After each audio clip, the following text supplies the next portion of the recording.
Amici, siamo sempre a Brescia ovviamente, ma un po' all'estremo sud, non di Brescia, dello Stivale, perché abbiamo trovato questa simpatica famiglia marsalina. Marsala, sì. Marsala, provincia di Trapani. E qui c'è Giulia. Giulia, giovanissima, con questa bella creatura che si chiama Sofia. Sofia. E questa che è la sorellina, la cuginetta? Nipotina. Nipotina, devi fare il bravo zio tu, mi raccomando, devi dare le mance, fare belle sorprese, i regali. Senti Giulia, come te la cavi col dialetto? No, molto bene. Dai, proviamo un po', prova a leggere questo, va. Vai Giulia. Marit. Brava, qui sei già sull'8. Ok, dai. Il vedere sotane ulai, sentir campana suonare. Sì, c'è la libera interpretazione siciliana, però hai capito qualcosa? Sì, più o meno. Che cosa? Il marito vuole vedere sottane volare e sentire campane suonare. No, hai capito qualcosa, hai capito quasi tutto, brava. E voi restate qui che tra poco vi spieghiamo. Restate.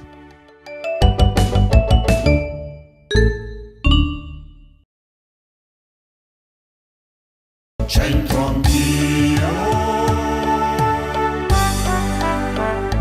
c'entro anch'io.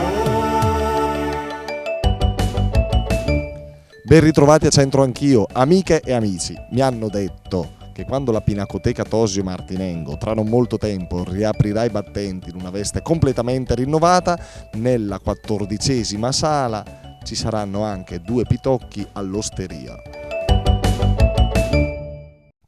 Protagonisti di quest'opera di Ceruti sono 2 poveri, 2 pitocchi, termine da cui deriva il soprannome Pitocchetto, con il quale Giacomo Ceruti è modernamente conosciuto.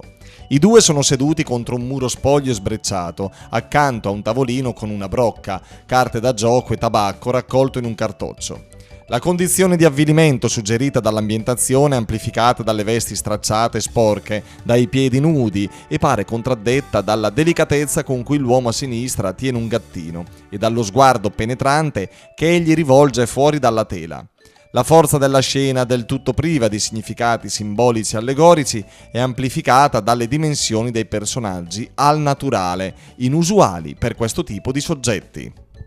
Allora, vediamo un po', alzi la mano chi di voi lì sul divano, in poltrona, sulla seggiola è anche marito. Perché? Perché il marito è il Belveder sotane aulà e senter campane suonà.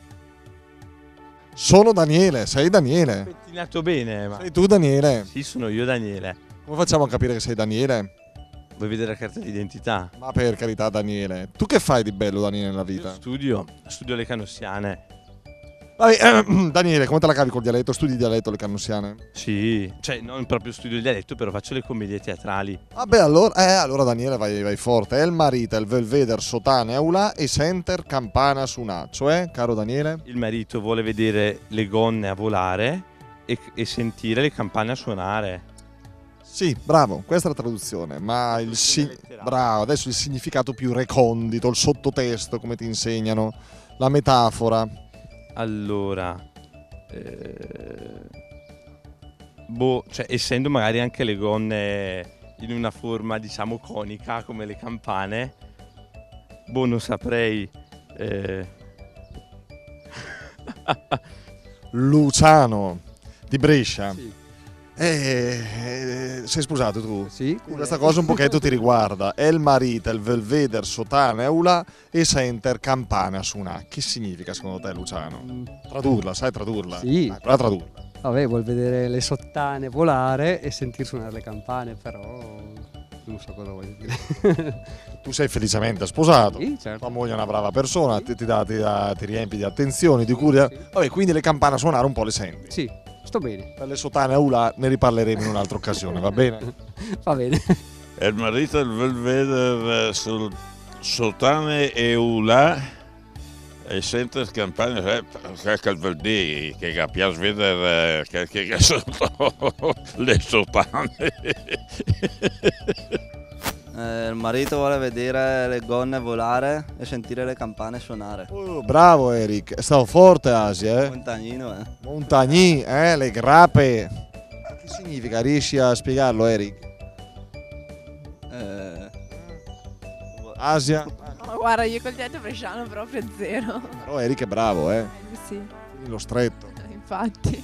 Allora, è vero o no? È il marito, il velveder sotane eula e senter campana suona, ovvero il marito vorrebbe vedere la gonna della moglie sempre in movimento, che vola, e sentire anche le campane suonare, ovvero che lei, la moglie, sempre indaffarata al lavoro, sia anche felice e di conseguenza porti felicità al marito. Che è fantascienza, utopia, ma no, dai che ce la possiamo fare. Alla prossima amici, grazie.